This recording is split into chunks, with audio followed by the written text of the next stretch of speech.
Hello kids, welcome to my channel Knowledge First to Fifth. If you are first on my channel, so like, share and subscribe. Okay? आज मैं आप सभी को बड़ी ही मज़ेदार कहानी सुनाऊंगी, नकली तोते की कहानी। चलो शुरू करते हैं। एक बार की बात है, एक घने जंगल में विशाल बरगद का पेड़ था। उस पेड़ पर बहुत सारे तोते रहा करते थे।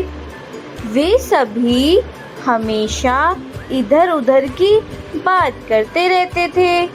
उन्हीं में एक मिट्ठू नाम का तोता भी था।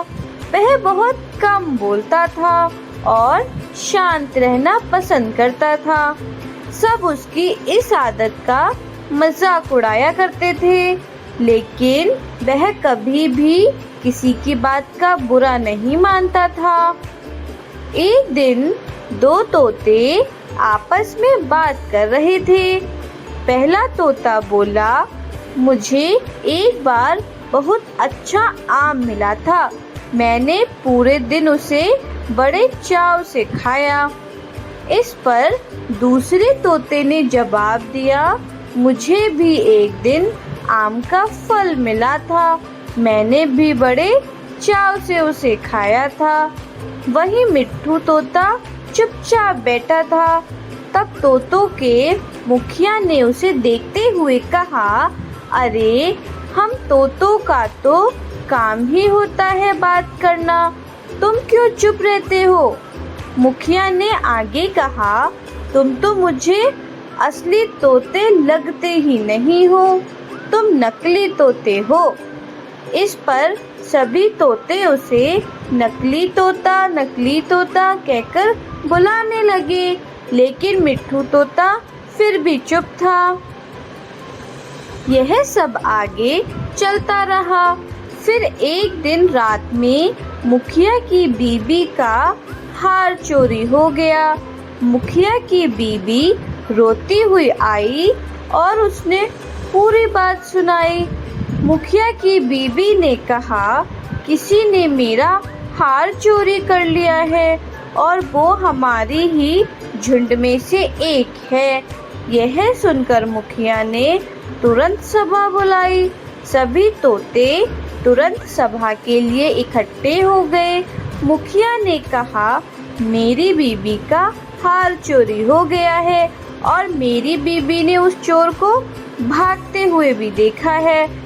वह चोर आप लोगों में से ही कोई एक है। यह सुनकर सभी हैरान हो गए।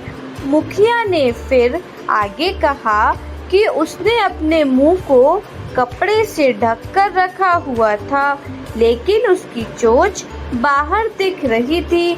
उसकी चोंच लाल रंग की थी। अब पूरे झुंड की निगाह मिट्ठू तोते और हीरू नाम के एक दूसरे तोते पर थी, क्योंकि झुंड में केवल इन्हीं दोनों की चोंच लाल रंग की थी। यह सुनकर सभी मुखिया से चोर का पता लगाने के लिए बोलने लगे, लेकिन मुखिया ने सोचा कि ये दोनों मेरे अपने हैं, मैं कैसे इनसे पूछ सकता हूँ कि तुम चोर हो क्या। इसलिए मुखिया ने एक कौवे से इसका पता लगाने के लिए मदद ली। असली चोर का पता लगाने के लिए कौवे को बुलाया गया। कौवे ने लाल चोंच वाले हीरू और मिट्ठू तोते को सामने बुलाया। कौवे ने दोनों तोतों से पूछा कि तुम दोनों चोरी के समय कहाँ थे? इस पर हीरू तोता जोर जोर से बोलने लगा, मैं उस दिन बहुत थक गया था, इसलिए खाना खाकर मैं उस रात जल्दी सोने के लिए चला गया था। वहीं मिट्ठू तोते ने बहुत धीमी आवाज में जवाब दिया। उसने कहा, मैं उस रात सो रहा था। इस बात को सुनकर कौवे ने फिर पूछा, तुम दोनों अपनी बात साबित करने के लिए क्या कर सकते हो?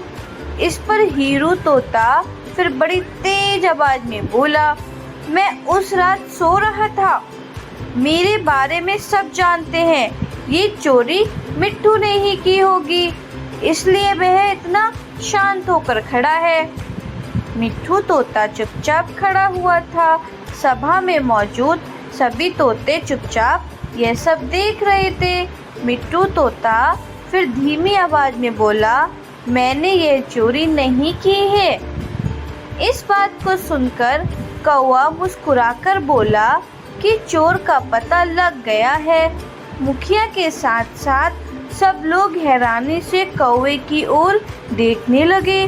कौवे ने बताया कि चोरी हीरू तोते ने ही की है। इस पर मुखिया ने पूछा, आप यह कैसे कह सकते हो? कौवे ने मुस्कुराकर कहा। हीरू तोता जोर जोर से बोलकर अपने झूठ को सच साबित करने में लगा था, जबकि मिट्ठू तोता जानता है कि वह सच बोल रहा है, इसलिए वो अपनी बात आराम से कह रहा था।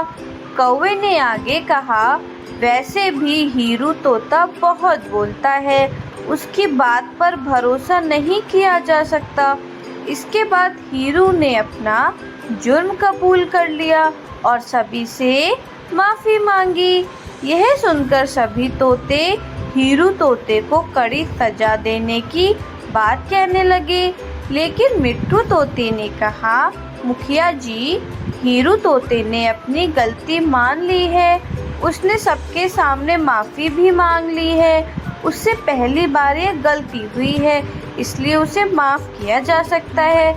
यह बात सुनने के बाद मुखिया ने हीरू तोते को माफ़ कर दिया। बच्चों, इस कहानी से हमने क्या सीखा? इस कहानी से हमने यह सीखा है, कभी कभी ज़्यादा बोलकर हम अपनी अहमियत खो देते हैं, इसलिए ज़रूरत के समय ही बोलना चाहिए। Okay kids, subscribe the channel. Take care, bye bye.